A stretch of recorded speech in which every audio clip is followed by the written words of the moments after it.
Hi everyone, thank you so much for tuning in. So, good morning, good evening, namaste, hola, bonjour, and maharapan. This is Namya Joshi, your host for the day. Welcome to episode 32 of the podcast Each One Teach 10, an amazing world of STEM, an inspiring venture. We will be discussing that STEM is part of every day for every kid, and we all will learn together how to build a STEM culture. Well, let's have our special guest of the day here. So we have Ms Sonia Wadhwa. Good evening, ma'am. How are you doing today? Thank you, Namya, for inviting me here. I'm all good and doing fantastic. That's so great to hear. So before we start, I will take this opportunity of introducing a little bit about Ms Sonia to you. So she is a technology integration specialist at Nirmal Bhartia School, New Delhi, in India. She's a passionate computer science facilitator with 24 years of experience in educational technologies. She is a Microsoft Trainer Fellow and Innovative Educator Expert, Wakelet Leader and Ambassador, Flipgrid and Nearpod Certified, Adobe Education Leader and Ambassador, National Geographic Certified Educator, and an active member of CSTA.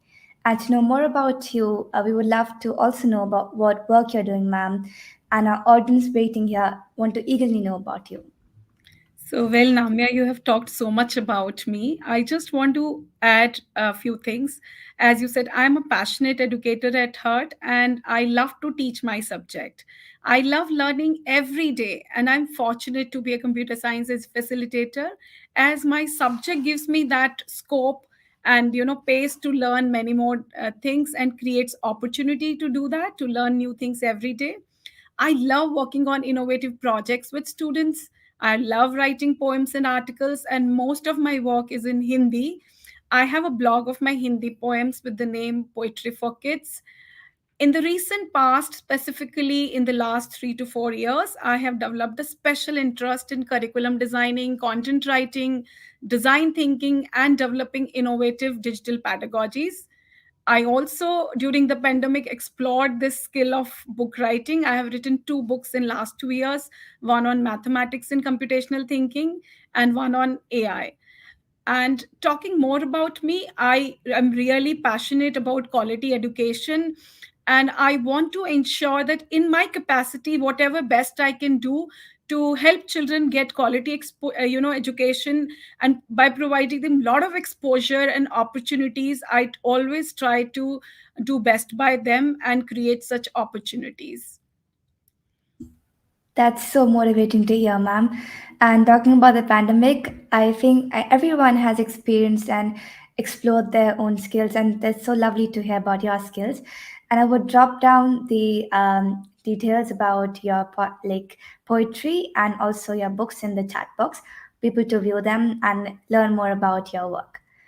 Right. So, thank you, ma'am. I've heard that you've taught a variety of curriculums, including CBSE, ICSE, Cambridge, and State Board, and you have served as an examiner for ICSE and Cambridge. So, do you see any change in the way of information technology is taught? So, yes, Namya, there is a significant way in which technology is taught now. If I, think about 10 years back and I talk about the scenario then, technology was taken as altogether a different subject. It was like understanding basic terminology related to computer architecture, hardware, software, spreadsheet handling, making little presentation, telling children how to, enter data and do word processing, multimedia, surfing the net. But I think nowadays you don't have to teach a child that how to type and change font. It comes naturally to them. Even if you give a computer to a kg child or a senior kg child, they'll be able to do it by themselves. So in the past few years, the education industry started to use technology as an enabler in the classroom to enhance learning outcome and digital pedagogies to increase engagement. And in that process they started to weave technology into many subjects, and children learn some of the skills very naturally. And recently the world has realized that the technology is another language for these children, those who are so called the first generation digital natives. So a specific skill set comes to them naturally, and now we need to teach them uh, the new skills. Maybe we need to make them futuristic, and we need to make them job ready. So the pace with which the technology is evolving, educators must teach it using an interdisciplinary approach. It should not be just limited to ICT teachers. For example, nowadays, let's say a geography teacher needs to do project with students where they're required to use technologies like geographical information system, geotagging, GPS, using Google Maps, and doing some surveys.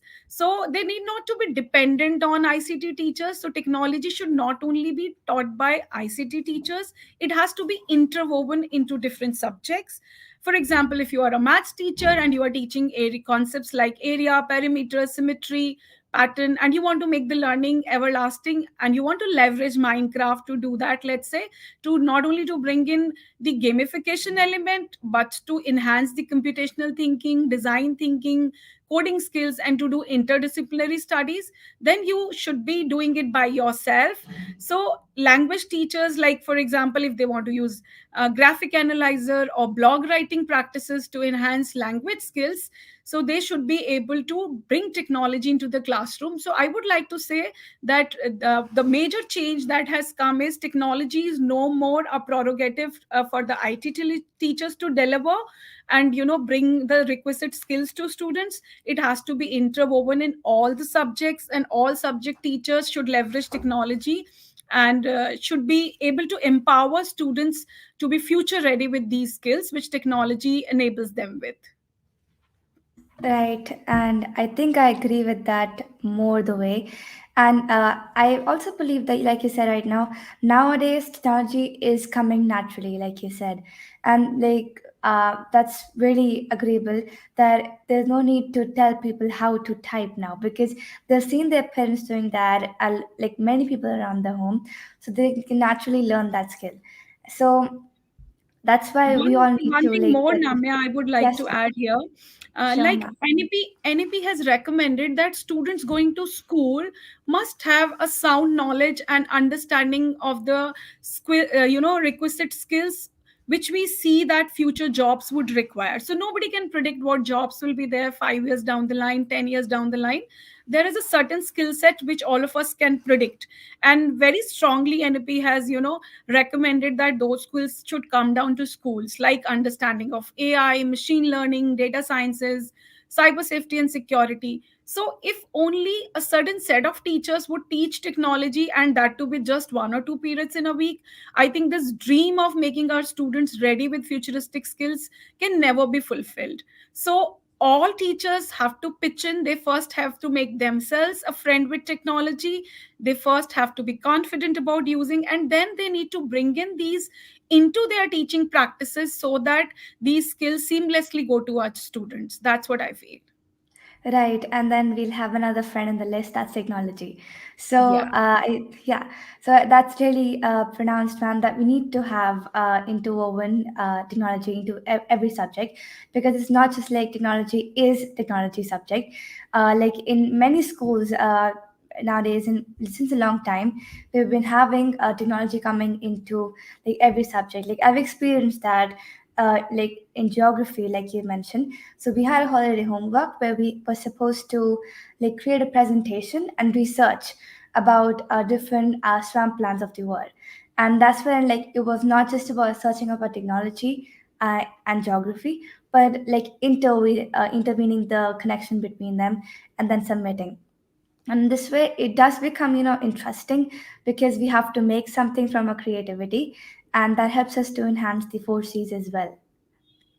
So after the pandemic, I feel that teachers have made technology to a friend, the technology a friend to a great extent. They don't need, explicitly some sort of trainings to set up these kind of assignments. It's just that you need that practice to continue, that mindset and that passion to create those kind of assignments and projects and homeworks, which would let children do these kind of exercises naturally. Right, and that's why we say practice makes a man perfect. Yes, true. Right, so moving on to the next question, ma'am. I noticed you promoting gamification in the context of digital citizenship. So, how can instructors use the same to provide chances for students as well? So instructors basically have got that magical power with them, so they can create multiple opportunities. And what better than using gamification as a technique? Because games is some we all love to play, I would say that. So the most important aspect of digital citizenship for students of this age, I call them as digital natives, is to be able to use digital communication and collaboration effectively.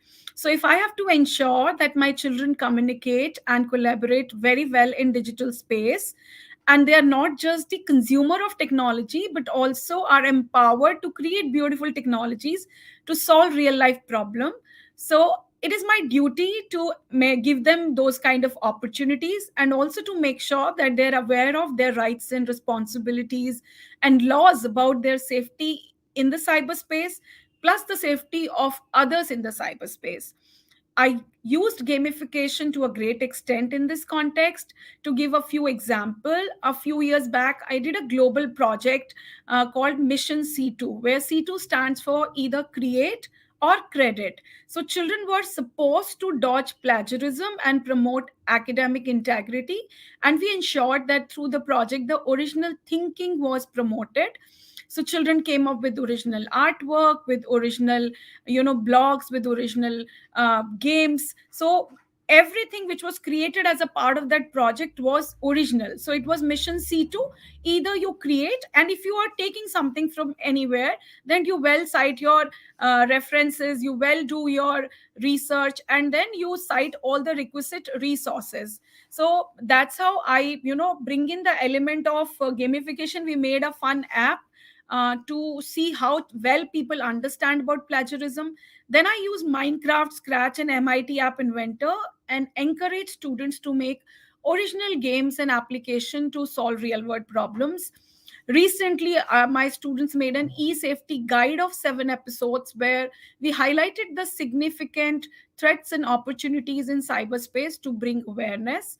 Now, how can other instructors use the same to provide a chance for students?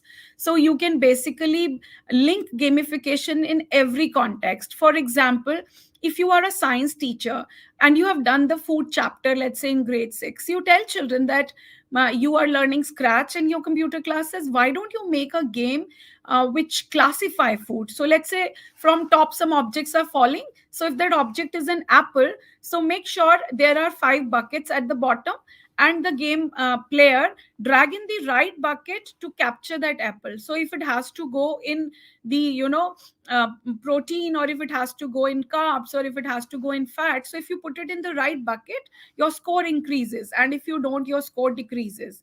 Let me give you one more example. Let's say if you are a geography teacher, you tell children, create a game environment where your game character has to go around in a world, and there are obstacles. So when you step up on those, when the game characters step up on those obstacles, then those obstacles are in the form of rocks, so he get little information about that obstacle. So for example, it says here is a rock which has these features. So this is black in color, this is rich in this nutrient, and then the game character is supposed to guess whether it's a sedimentary rock or an igneous rock or a metamorphic rock. So you create a quizzing sort of game where the child is learning geography as well as the element of coding in a fun way. So gamification, I feel, can actually come to any classroom. What do you say, Namya?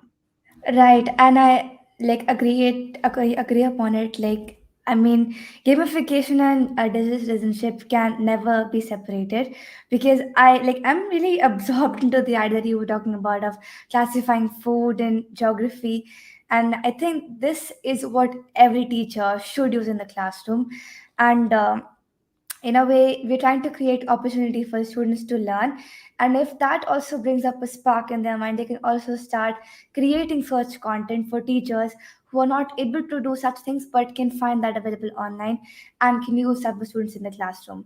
And in the end, like, I think I would say that by doing all these things, we're able to enhance the 5 competencies, which are like, we're making children inclusive, we are making them informed and engaged, balanced, at the same time alert as well.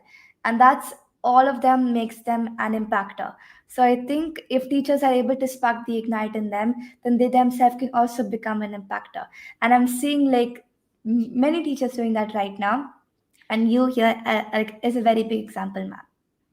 Thank you. And that is one thing which I like good about you. So you said that the teachers, those who cannot create these kind of game by themselves, so the children can create.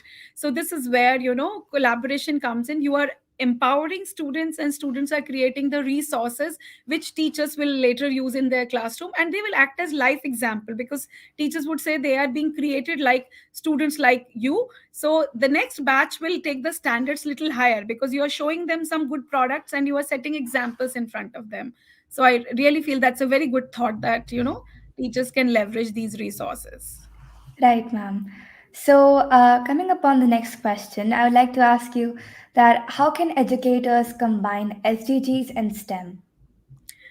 So most of the problems, all the 17 goals, if we take read to them and study about their sub targets and all, they have to do a lot with the way we humans act, interact, and consume resources, and act with our surroundings, I would say. So when teachers teach science, mathematics, engineering, art, or technology, they basically try to give real life examples.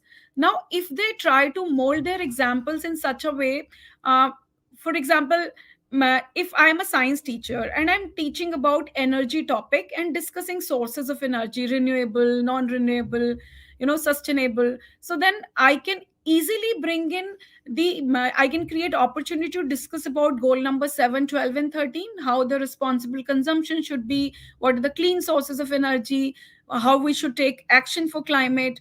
So I think this way, and many teachers will have in their subject one or the other topic where they can bring in examples.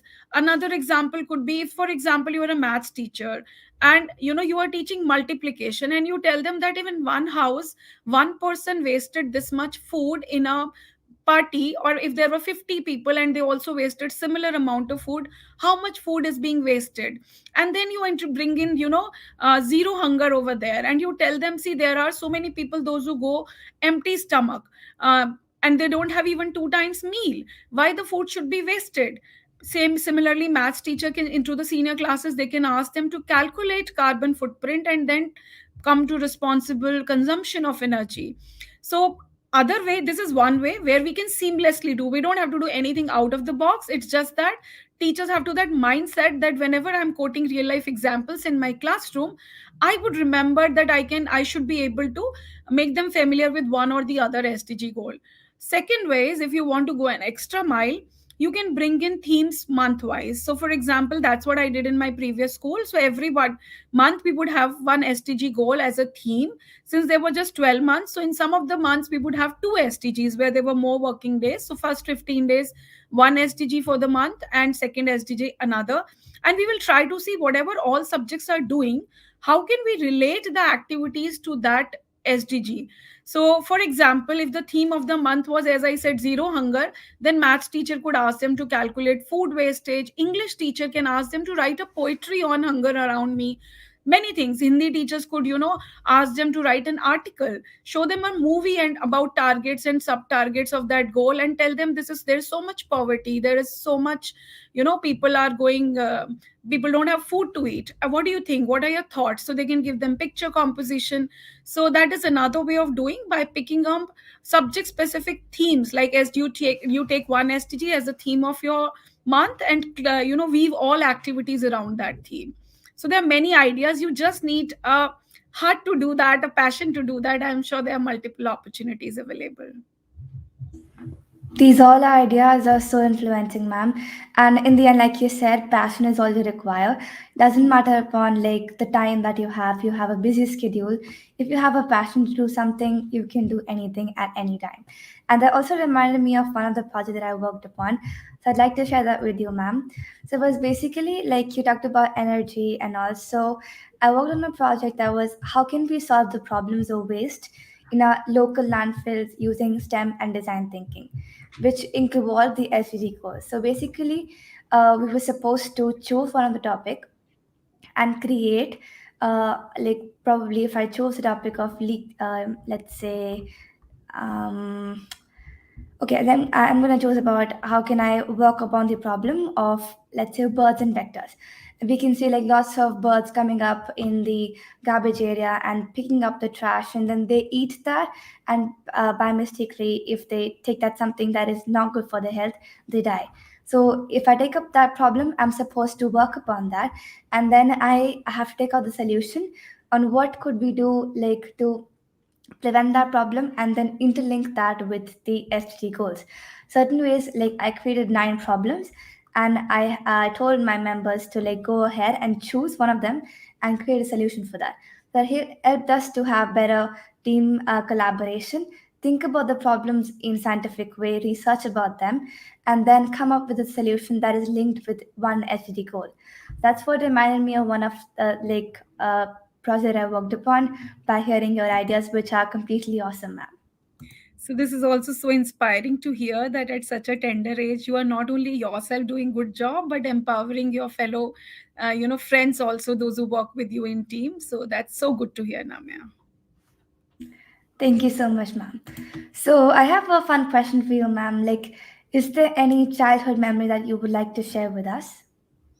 So I have a little memory. I don't know whether how fit will that fit in topic of today. So I was, maybe if you ask me about my role as a teacher, then I would relate that moment to that one. So I did my graduate, up to class 8 standard. I started in a typical Hindi medium school of my district, and in ninth standard, when I was to take admission in another school, because that was a private school, and for from ninth onwards we had government schools, those who would cater to education which was completely in Hindi.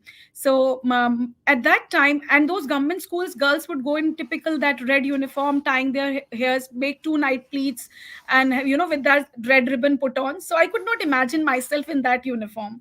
So at that time I told my father, see, I'm not going to go that school. My father said, then there is no other school nearby, you have to then go to an English medium school, and you have studied till 8th standard in a Hindi medium school. Now how will you cope up if I put you in an English medium school? I said, see, my younger brother is going, my sister is going, why can't you put me there? So he said, I can definitely put you. When you were young, though, that school was not around, now it is there, but now it's too late. So I said, okay, no worries, you send me to that school, I will manage. He said, then you will not regret and you will not say it's too difficult for me to understand things. I said, it's my luck, you give me 1 year, if I'll flunk, I'll come back to this school. So I went to that school, and first 5 days I went crying. I kept on crying. I came back crying. I said, whatever she speaks, my class teacher and others, I don't understand what they're trying to teach me, because this is too high for me to understand, and my level of understanding with the language is not that good. And that time we did not have all these technologies that I could use translators, I could use immersive reader, convert to another language and understand. So what I started to do, I said that it's a year long challenge for me. So I picked up all my books, and I got a dictionary, English to Hindi, Hindi to English, and then I started writing on every book the meaning in Hindi, whatever that line meant in English, I would write that in Hindi. So I did that for 5 7 chapter, and after 4 months, to my surprise, I started understanding things. And this was one incident that I took this as a challenge, that I would do it, and I could do that. I was sixth that year in that school in my batch, and in 10th I was third in my class. So I tried to do that. Another example that came to my mind was that I went to my class teacher after joining school for after maybe a month, and I told her, ma'am, can you give me some tuitions, because she was our English language teacher also. So she told me that, sorry, there is no seat, the seats are full, I'm really sorry, I can't take you. But when my me and my mother was leaving, she was saying to other child that, I don't know how parents take decision. They made her study up to 8th standard in Hindi medium school. Now she's coming here, she will make my life horrible, because I know that now this is not the time for her to grab these kind of skills later in the age. She should have started early.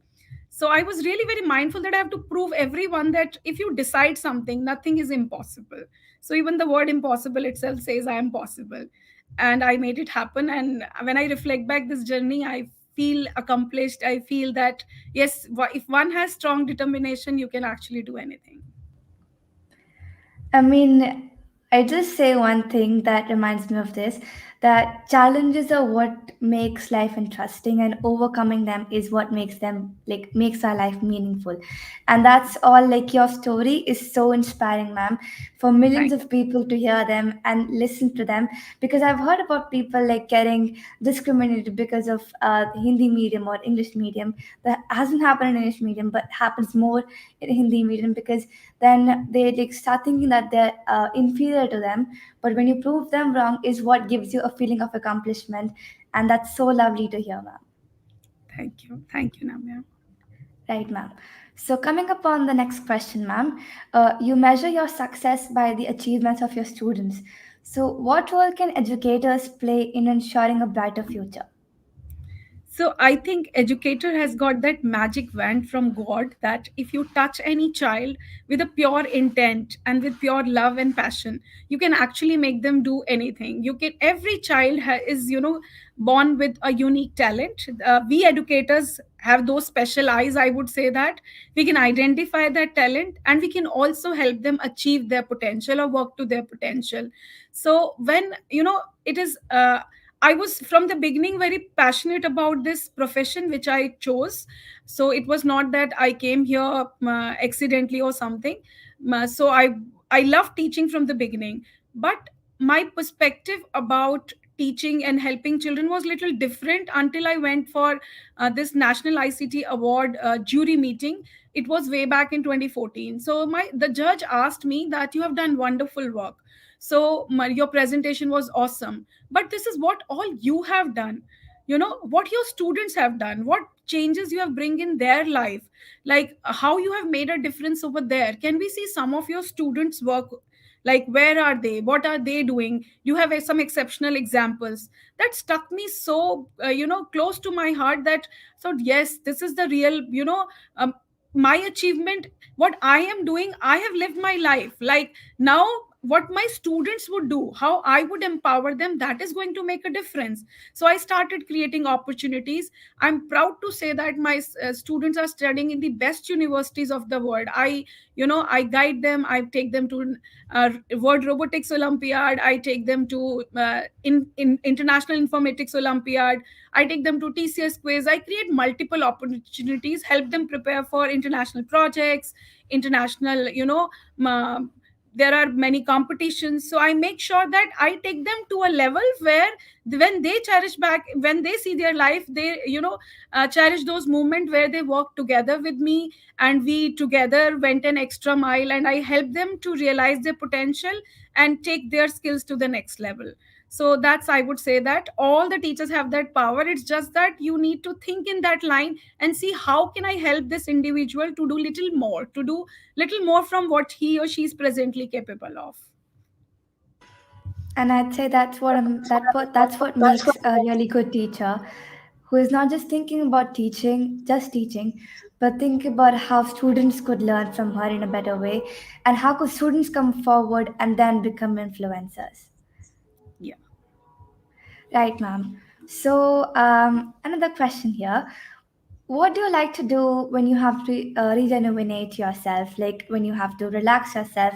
So, what is your favorite task? So I love singing Gurbani. So I sing some bhajans at my leisure time.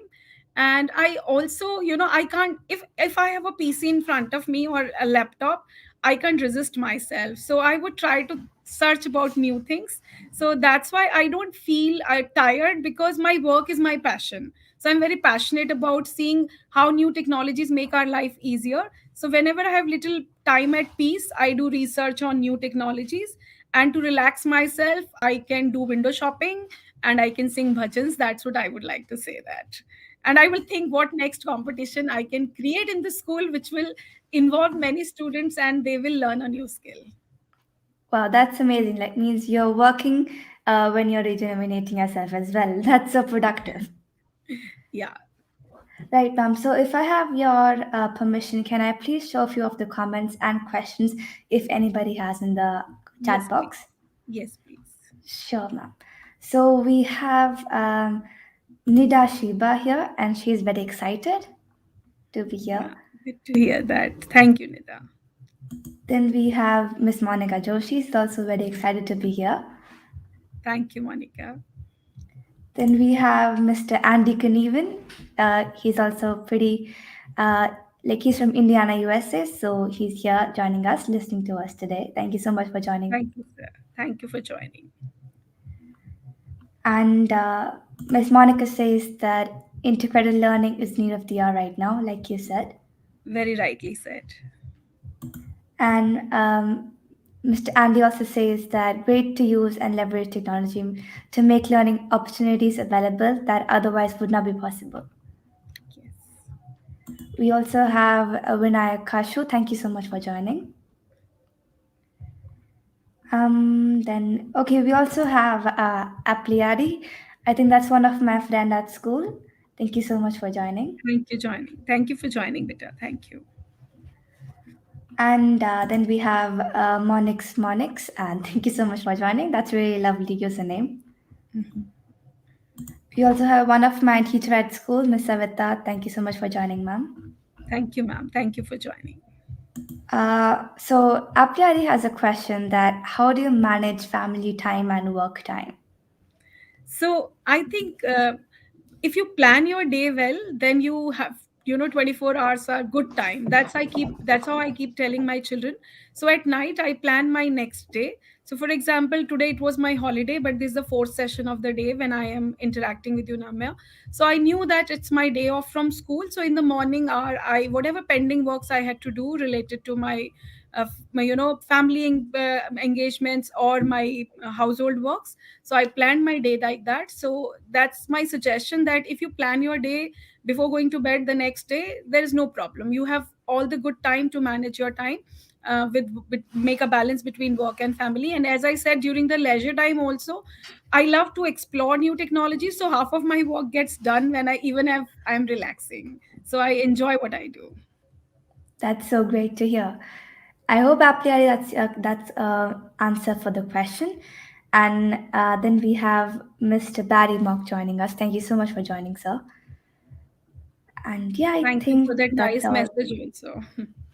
Thank you so much, sir. And yeah, that's all for the comments that we have. So before we sign off, we would love to know where we can find you online and any message that you would like to give to the audience so that they could get inspired from you once again. So I'm on Twitter, I'm on Insta, I'm on LinkedIn, and all my handles look similar. It's at the rate Sonia Wadhwa 26, and you can put them in the description. They would have access to that. And one message I just want to say, that uh, your work should be your whatever you do it with passion. Don't just do it for the sake of doing. When you do it with the passion, and you will not feel tired. So love what pick up the stuff that you love to do, that is close to your heart, and stay motivated. At any point of time, if there is no motivation, you are not excited about what you're going to do next, then there is something missing in life. So go back and reflect and see what you are doing, where you need change, what is that not making you excited about the next day, not bringing some hopes for the time ahead. So stay motivated, stay passionate, love what you do. That's what I would like to say. That's really a very lovely message. And also, we have Mr. Deepak Bhange joining us. Thank you so much, sir, for joining. Thank you, sir. Thank you, sir. So before we end this stream, I would like to say something. That is a quote that I really love about teachers, which is, "I wasn't born just to teach. I was born to inspire others, to change people, and to never give up, even when faced with challenges that seem impossible." And this quote fits really well on you, ma'am. So thank you so much for Thank you, joining, sir. ma'am. It was Thank lovely you. meeting you and listening to your thoughts. Same here, Namya. You are one of my role model. I keep, telling kids to look up to you. So you are an inspiration in yourself. And thank you for inviting me. It's a great honor for me to be here. Thank you so much, ma'am. Thank you so Thank much for joining, everyone. I will see you in the next episode. Till then, each one teach 10 and have a nice day. Thank you.